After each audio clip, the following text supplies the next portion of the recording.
नाज़रीन, कराची के इलाके लियाकताबाद नंबर 4 में मोटर साइकिल पर सवार दो नामालूम अफराद ने दस्ती बम से हमला कर दिया और हमले के नतीजे में एक कमसिन जांभक और ख्वातीन समेत 20 अफराद जख्मी हो गए।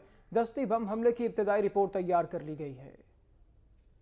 लियाकताबाद नंबर 4 में दस्ती बम के हमले में जख्मी होने वालों को फौरी तौर पर अब्बासी शहीद अस्पताल मुंतकिल किया गया। रेंजर्स पुलिस हुकाम जाए वकुआ पर पहुंचे।